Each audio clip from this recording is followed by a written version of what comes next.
નમસ્કાર વિદ્યાર્થી મિત્રો, મારું નામ ગોયલ કાર્તિક. ગીતાંજલિ વિદ્યાલય વતી ધોરણ 12 માં વાણિજ્ય વ્યવસ્થાના પાઠ નંબર 8 ના ભાગ 3 ની વાત કરવાની છે. જેમાં આપણે ચર્ચા કરવાની છે કે મૂડી માળખું કેવા પ્રકારનું હોવું જોઈએ. તો એની આપણે ચર્ચા કરીએ કે નાણાકીય જે યોજના છે એ નાણાકીય યોજનાના મહત્વના બે પાસા છે. એટલે આપણે ચર્ચા કરવાની છે મૂડી માળખાની કરવાની છે. એ મૂડી માળખા અંતર્ગત નાણાકીય યોજના છે એના મહત્વના બે પાસાઓ છે. કયા કયા પાસા છે તે? તો કે પહેલું તો કે મૂડીની જરૂરિયાતનો અંદાજ લગાવવામાં આવે અને બીજું મૂડીનું પ્રાપ્તિ સ્થાન નક્કી કરવામાં આવે. એટલે આના બે પ્રકાર છે. એક તો કે મૂડીની જરૂરિયાત અથવા મૂડીની જરૂરિયાતનો અંદાજ અને બીજું છે કે મૂડીના પ્રાપ્તિ સ્થાનો. એટલે કે મૂડી મેળવવી ક્યાંથી એ એટલે કે નાણાકીય યોજનાના મહત્વના બે પાસા મૂડીની જરૂરિયાતનો અંદાજ અને મૂડીના પ્રાપ્તિ સ્થાનો. એટલે કે કંપની છે એ જુદા જુદા પ્રાપ્તિ સ્થાનોમાંથી પોતાની જરૂરી જે મૂડી ભંડોળ છે એ મૂડી ભંડોળ મેળવતી હોય છે. એટલે કંપની છે વિવિધ પ્રકારની જામીનગીરી માંથી પોતાનું જે મૂડી ભંડોળ છે એ પ્રાપ્ત કરતો હશે અને એના થકી એ પોતાનું ભંડોળ મેળવે અને પોતાની કંપની છે એ સારામાં સારો પ્રોફિટ કરે એવો પ્રયાસ કરતી હોય છે. એટલે મૂડીના જે પ્રાપ્તિ સ્થાનો છે એમાં કોણ આવશે? તો કે જામીનગીરી. શું આવશે? પહેલું જામીનગીરી, બીજું ઇક્વિટી શેર, પ્રેફરન્સ શેર. બરોબર છે? આ બધા છે એ મૂડીના પ્રાપ્તિ સ્થાનો છે કે જામીનગીરી બહાર પાડવામાં, ઇક્વિટી શેર બહાર પાડવામાં આવે, ડિબેન્ચર બહાર પાડવામાં આવે. શું આવશે? ડિબેન્ચર. તો ડિબેન્ચર પણ બહાર પાડવામાં આવે અને આ બધી એ મૂડી છે એ પોતાની પ્રાપ્ત કરે છે. અને મૂડી પ્રાપ્ત કરવી કેથી? તો કે જામીનગીરી બહાર પાડો, ઇક્વિટી શેર બહાર પાડવી, પ્રેફરન્સ શેર બહાર પાડવા, ડિબેન્ચર બહાર પાડવા અને મૂડીને મેળવવી એટલે કે મૂડીના પ્રાપ્તિ સ્થાન. હવે વિવિધ પ્રકારની જામીનગીરીઓ કેટલા પ્રમાણમાં બહાર પાડવી એ અંગે જે નિર્ણય લેવામાં આવે એ નિર્ણય નાણાકીય સંચાલકે કરવાનો હોય છે. કે તમને મળવાની છે બધામાં તમને નાણાકીય મૂડી પ્રાપ્ત કરવાની છે, પણ તમે આ ચાર જામીનગીરીમાંથી કેટલી જામીનગીરીનો ઉપયોગ કરશો અને કેવી રીતે, ક્યારે અને કેટલા પ્રમાણમાં તમે જામીનગીરીનો ઉપયોગ કરશો એ બાબત તમારે નાણાકીય સંચાલક તરીકે કરવી પડે છે. કે કોણ કરશે? તો કે નાણાકીય સંચાલક કે નિર્ણય લેવાનો છે કે મારે જેટલી મૂડી જોઈએ છે એ મૂડી અંતર્ગત હું કેટલી જામીનગીરી, ક્યારે અને કેટલા પ્રમાણમાં બહાર પાડું એ નાણાકીય સંચાલકે નિર્ણય લેવાનો હોય છે. પછી આગળની ચર્ચા કરીએ કે મૂડી માળખું એટલે મૂડી પ્રાપ્તિના જુદા જુદા સ્થાન. કેમ કે મૂડી માળખું એટલે શું? એની વ્યાખ્યા છે કે મૂડી માળખું એટલે શું? તો કે મૂડીના જુદા જુદા પ્રાપ્તિ સ્થાનો. એટલે શું થશે? મૂડી માળખું. તો કેવા કેવા છે? તો કે ઇક્વિટી શેર આવે, પ્રેફરન્સ શેર આવે, ડિબેન્ચર આવે, અનામતો આવે, લોન ભંડોળનું મિશ્રણ આવે. આ સંદર્ભમાં એટલે આટલા વસ્તુઓ હશે. શું આવશે? ઇક્વિટી શેર આવે, પ્રેફરન્સ શેર, લોન ભંડોળ, અનામતો, ડિબેન્ચરો. આ બધા છે એ મૂડીના મેળવવા માટેના પ્રાપ્તિ સ્થાનો છે. એ અંતર્ગત જે આપણી પાસે મૂડીની જરૂરિયાતનો અંદાજ અને મૂડી મેળવવાના જે પ્રાપ્તિ સ્થાનો છે તે અંતર્ગત આજે આપણને જુદા જુદા ક્ષેત્રોથી મૂડી તો પ્રાપ્ત થાય છે, પણ એ અંગે એ સંદર્ભે આજે ગેસ્ટન પર કેવું કહે છે કે જામીનગીરીઓના પ્રકાર અંગેના નિર્ણયો કંપનીના મૂડી માળખામાં પ્રતિબિંબિત થાય છે. શું કહે છે? કે જામીનગીરીઓના પ્રકાર અંગેના નિર્ણયો જામીનગીરી શું કહે છે કે જામીનગીરીઓના પ્રકાર અંગેના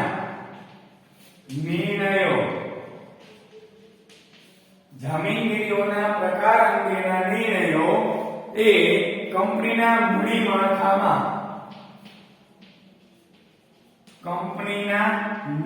માળખામાં પ્રતિબિંબિત થાય છે. એવું કોણ કહે છે? ગેસ્ટનબર્ગ.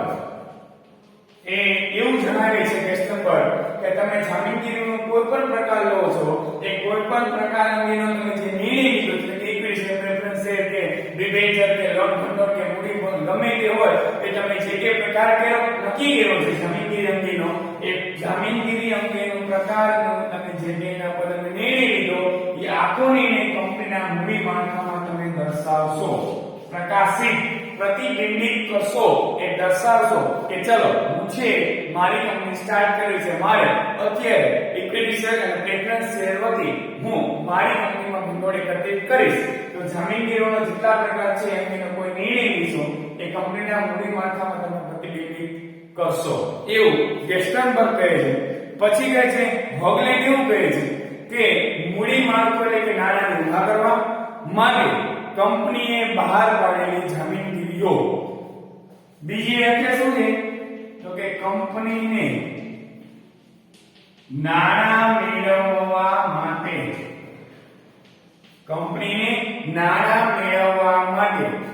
અથવા નાણાં ઉભા કરવા માટે બહાર પાડેલ જામીનગીરીઓ.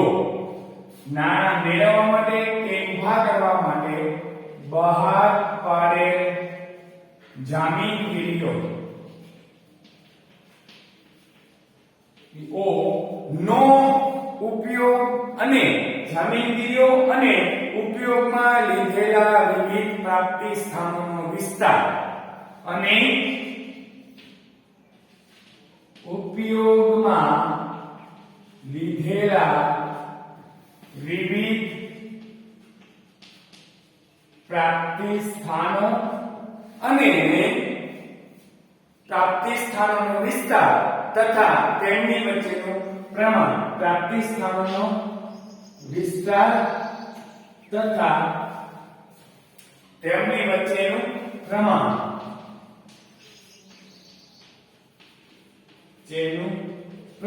આ કોણ કહે છે? હોગલેન્ડ. હોગલેન્ડ શું કહે છે કે કંપનીને નાણાં મેળવવા માટે બહાર પાડેલ જામીનગીરીઓ અને ઉપયોગમાં લીધેલા વિવિધ પ્રાપ્તિ સ્થાનોનો વિસ્તાર અને એમની વચ્ચેનું યોગ્ય પ્રમાણ, એટલે કે મૂળ કંપનીને પૈસા ઉભા કરવા માટે કેટલા પ્રકારની કયા પ્રકારની જામીનગીરીનો ઉપયોગ કરે છે, એ ઉપયોગ અને એ ઉપયોગ અંતર્ગત લીધેલા એના વિવિધ પ્રાપ્તિ સ્થાનો, એટલે કે કયા પ્રાપ્તિ સ્થાનમાંથી કયું મૂડી માળખું પસંદ કરે છે, કઈ જગ્યાએથી મૂડી લેવાનું પસંદ કરે છે, એમના વચ્ચેનું પ્રમાણ એટલે કે મૂડી માળખું. તો આ બે વ્યાખ્યા છે કે તમે જામીનગીરી પ્રકાર અંગેનો નિર્ણય કંપનીના મૂડી માળખામાં તમે પ્રતિબિંબિત કરવાના છો. જ્યારે હોગલેન્ડ એવું કહે છે કે કંપનીના નાણાં મેળવવા માટે બહાર પાડેલ જામીનગીરીઓ અને ઉપયોગમાં લીધેલા વિવિધ પ્રાપ્તિ સ્થાનોનો વિસ્તાર એટલે અને એમના વચ્ચેનું પ્રમાણ એટલે કે આજે મૂડી માળખા તરીકે ઓળખવામાં આવે છે.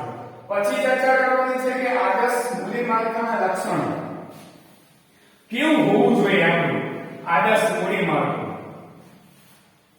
સમજાય? પ્રશ્ન શું છે કે આદર્શ મૂડી માળખાની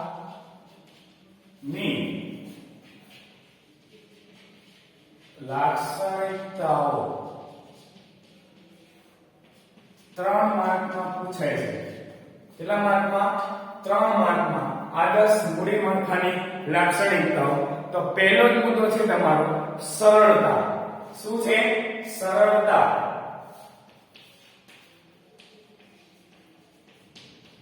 હવે આની ચર્ચા કરવાની છે કે આદર્શ મૂડી માળખું છે એ સરળ છે, એટલે કે એમાં સરળતા રહેલી છે. કેવી રીતે? તો કે ઓછામાં ઓછા પ્રકારની જામીનગીરીઓ બહાર પાડવામાં આવે અને એ વહીવટની દ્રષ્ટિએ પણ મૂડી માળખું કેવું બનશે? સરળ. એટલે મૂડી માળખું છે એનો વહીવટ છે એ સરળ હોવો જોઈએ. કેવો હોવો જોઈએ? સરળ હોવો જોઈએ. એટલે વહીવટ છે એ મૂડી માળખાનો સરળ હશે, જેથી આપણે સરળતાથી અને ઝડપી આ જે મૂડી માળખું છે એનું જે કે હિસાબી વર્ક છે ઝડપથી કરી શકીએ. એટલે આપણું મૂડી માળખું એકદમ સરળ હોવું જોઈએ. અને સાથે સાથે જે મૂડી માળખું સરળ હશે એ જ આપણે આદર્શ મૂડી માળખા તરીકે ઓળખી શકીએ છીએ. પછી બીજી મહત્વની બાબત એ છે કે તમે મૂડી ભેગી કરવાના છો, ઇક્વિટી શેર અથવા પ્રેફરન્સ શેર, તો આ બે થકી તમે પોતાની મૂડી પ્રાપ્ત કરો એ એવું તમે આદર્શ મૂડી માળખું બનાવો કે વધારેમાં વધારે ઇક્વિટી શેર અને પ્રેફરન્સ શેર વટી તમે શેર બહાર પાડો અને પોતાની મૂડી તમે મેળવો. ત્યાં સુધીનું બરોબર છે. એટલે કે ઇક્વિટી શેર અને પ્રેફરન્સ શેર એ થકી તમે તમારી મૂડી મેળવો, એટલો જ વહીવટ કરો. પછી તમે શું કરશો? ઇક્વિટી શેર બહાર પાડો, પ્રેફરન્સ શેર બહાર પાડશો, ડિબેન્ચર બહાર પાડશો, બોન્ડ બહાર પાડશો, બરોબર છે. પછી લોન લેશો. ભંડોળ તો તમને બધામાં મળવાનું છે, પૈસા તો તમને બધામાં આપવાના છે, પરંતુ જ્યારે હિસાબ કરવા બેસો ત્યારે તમને બધાને ખબર છે અને કોમર્સના વિદ્યાર્થી તરીકે તમારે વિચારવું પડે કે ઇક્વિટી શેર બહાર પાડો કે પ્રેફરન્સ શેર બહાર પાડો, ડિબેન્ચર, બોન્ડ, આ બધું બહાર પાડશો તો હિસાબી વ્યવસ્થામાં તમને ખૂબ જ તકલીફ પડશે. એટલે મહત્તમમાં મહત્તમ મૂડી માળખું બહાર પાડવાનું, મૂડી બહારથી ઓછી મંગાવવામાં આવે જેથી તમે સારી રીતે વહીવટ કરી શકો. એટલે વહીવટ પણ સરળ હોવો જોઈએ અને મૂડી મેળવવાનું પ્રાપ્તિ સ્થાન છે એ પણ બને તેટલા ઓછા હોવો જોઈએ. એટલે આ તમારી પહેલી લાક્ષણિકતા છે. બીજી શું છે કે નફાકારકતા. બીજું શું છે કે નફાકારકતા. હવે નફાકારકતા એટલે તો કે કંપનીને નફો છે એ ઇષ્ટતમ પ્રાપ્ત થાય. કેવો પ્રાપ્ત થાય? ઇષ્ટતમ નફો મળે. એટલે ઇષ્ટતમમાં ઇષ્ટતમ એટલે કે વધારેમાં વધારે નફો પ્રાપ્ત થાય એવું મૂડી માળખું પસંદ કરવું જોઈએ. ન કે નફો ઓછો મળે, ખર્ચ વધારે થાય એવું મૂડી માળખું પસંદ કરવું ન જોઈએ. એટલે આદર્શ મૂડી માળખાનો બીજો મહત્વનો ટોપિક છે એનું જે લક્ષણ છે, લક્ષણનો બીજો ટોપિક છે નફાકારકતા. તો કે ઇષ્ટતમ નફો મળે એવા પ્રકારનું મૂડી માળખું હોવું જોઈએ. પછી શું કહે છે કે નાણાંની પર્યાપ્તતા. શું છે? નાણાંની પર્યાપ્તતા.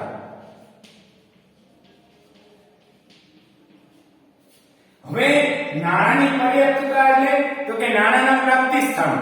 એટલે કે કેવી રીતે? તો કે મૂડી માળખામાં વિવિધ પ્રાપ્તિ સ્થાનોનું સંયોજન એવી રીતે કરવું જોઈએ કે જેથી પર્યાપ્ત નાણાં તમને પ્રાપ્ત થાય. હવે તમે નાણાં પર્યાપ્ત પ્રાપ્ત થશે એટલે જ્યારે જોઈએ ત્યારે નાણાં મળી રહેવું એ વ્યવસ્થા એટલે નાણાકીય સંચાલન આપણે એક મુદ્દા દ્વારા શીખ્યા. એટલે કે નાણાંની પર્યાપ્તમાં શું થશે? તો કે ઇક્વિટી શેર હશે, પ્રેફરન્સ શેર હશે, ડિબેન્ચર હશે, બરોબર છે. તો આ બધું વાર તમે પાડો છો, તમે તમારું નાણું પ્રાપ્ત કરો છો, પણ તમારામાં તમે જ્યારે આજે કોઈ પ્રકારની નાણાંની પર્યાપ્તતામાં તમે શીખો છો ત્યારે નાણાંની પર્યાપ્તતા વખતે તમારી પાસે એટલું નાણાકીય સંચાલન હોવું જોઈએ કે જેથી તમારે જ્યારે પણ જરૂર પડે ત્યારે ત્વરિત નાણાં તમે ઊભા કરી શકો. એટલી આપણી પાસે પર્યાપ્તતા હોવી જોઈએ. એટલે કે તમારે મૂડી માળખું એવું જ સંયોજન કરવાનું છે કે જરૂર પડતા તમે નાણાં ઊભા કરી શકો. પછીનો ટોપિક છે કે પરિવર્તનશીલતા.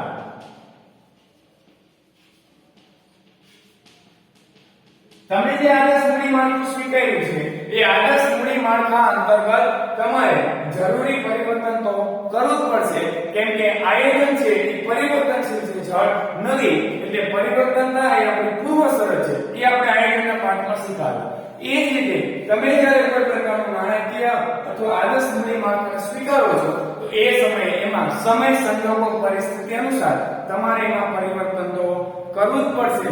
જરૂર પડે તો વધારેમાં ફેરફાર કરવો પડે તો કરવાની છૂટ છે અને કરવું જ જોઈએ.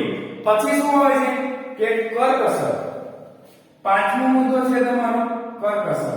લક્ષણ છે કરકસર. હવે કરકસર ક્યાં કરવાની છે? તો કે આદર્શ મૂડી માળખાની લાક્ષણિકતા છે પાંચમું કરકસર. હવે કરકસર એટલે કે મૂડી માળખામાં તમારી પાસે વિવિધ પ્રકારના પ્રાપ્તિ સ્થાનો તો હશે, પણ એ બધા પ્રાપ્તિ સ્થાનોનું તમારે સંયોજન કરવાનું છે જેથી મૂડીની પડતર છે મહત્તમ એટલે કે લઘુત્તમ થાય.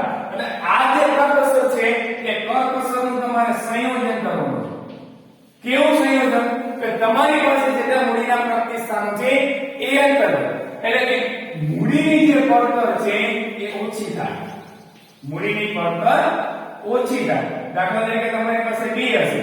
હવે સમજી લો કે બેંકમાંથી તમે લોન લેશો, બરોબર છે, તો 12% વ્યાજ ભરવું પડશે. સમજાય ને? ડિબેન્ચર લીધા તો 10% વ્યાજ ભરવું પડશે. તો પછી હવે તમારે મૂડીની પડતર ઓછી કરવા માટે ડિબેન્ચરનો વિકલ્પ છે અવશ્ય સ્વીકારવો પડશે. તો 10% નો સ્વીકારો છો તો એનો મતલબ શું થયો કે વધારેમાં વધારે તમારી પાસે દર મહિને પછી એટલું વ્યાજ ચૂકવવું પડે નહીં. 12% ના ચૂકવવું પડે પણ 10% તો ચૂકવવું પડે. એટલે લઘુત્તમ તમે મૂડીની પડતર છે એ રાખો. એટલે એ જેટલા પણ આપણી પાસે પ્રાપ્તિ સ્થાનો છે એ બધા વચ્ચે સંયોજન કરો. પછીનો મુદ્દો છે આપણો એટલે કે છઠ્ઠી લાક્ષણિકતા શું છે તો કે સમતુલા હોવી જોઈએ. શું હોવું જોઈએ? સમતુલા.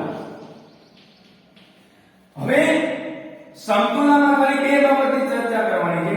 માલિક એટલે આપણા ઇક્વિટી શેર હોલ્ડર અને દેવા એટલે કે આ દેવાદાર અને માલિક વચ્ચે શું હોવું જોઈએ? સમતુલા હોવી જોઈએ. માલિક એટલે કે આપણે ઇક્વિટી શેર હોલ્ડર, દેવા એટલે આપણે જેને દેવાના છે દેવાદાર તરીકે, એ બંને વચ્ચે હંમેશા સંતુલન જળવાઈ રહેવું જોઈએ. પછી છે કે તરલતા. પછીનો મુદ્દો શું છે? તરલતા. હવે તરલતા એટલે હાથ પરની રોકડ.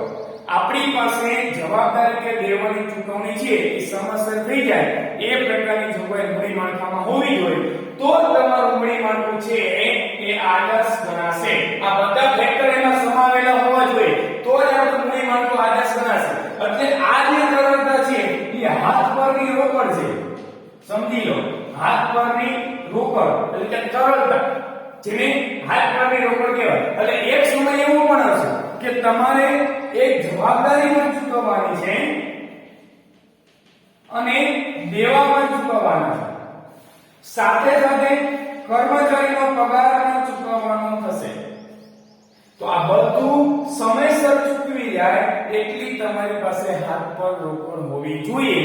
એવું કામ આદર્શ મૂડી માળખું તમને શીખડાવે છે. એટલે આપણા આદર્શ મૂડી માળખામાં આટલી તો બાબત સમાવેલી હોવી જોઈએ કે ગમે ત્યાં જવાબદારી ચૂકવવાની થાય તો પણ ભલે, દેવા ચૂકવવાના થાય તો ભલે, પગાર એ સિવાયનો ગમે તે ખર્ચ ચૂકવવાનો થાય તો અમે ચૂકવી શકશું એટલી આદર્શ મૂડી માળખામાં તમે બાબત દર્શાવેલી હોવી જોઈએ. પછીનો મુદ્દો છે કે આકર્ષણ. શું છે?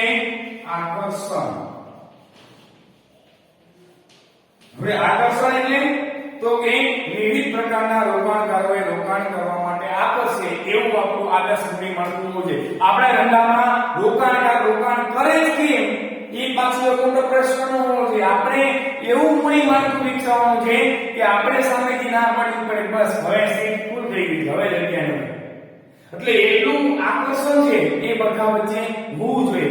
એટલું દ્રઢ અને સુદૃઢ અને યોગ્ય સુનિશ્ચિત કરેલું આપણું જે છે એ મૂડી માળખું આદર્શ મૂડી માળખું હોવું જોઈએ.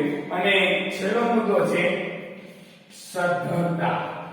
આ કંપની માટે ખૂબ જ મેઇન છે અને એટલે જ એને આદર્શ મૂડી માળખામાં દર્શાવવામાં આવ્યું છે કે મૂડી માળખું છે એ સદ્ધર પ્રકારનું હોવું જોઈએ. એટલે આપણે ઉછીની મૂડીનું પ્રમાણ પણ એટલું બધું આપણે નથી લાવી નાખવાનું કે જેથી વ્યાજનો બોજ સહન ન થાય અને નાદારી જાહેર કરવી પડે. બરોબર છે? કેમ કે આપણને તો ઉછીની મૂડી બધા આપવા તૈયાર છે. કોઈમાં આપણે બેંક તો આપે છે કેમ કે આપણી કંપનીની એવી સદ્ધરતા હોય, પણ એટલી બધી સદ્ધરતા આપણે નથી રાખવાની અથવા એટલી બધી ઉછીની મૂડી આપણે નથી સ્વીકારવાની જેથી આપણને આગળ જતા નુકસાન થાય.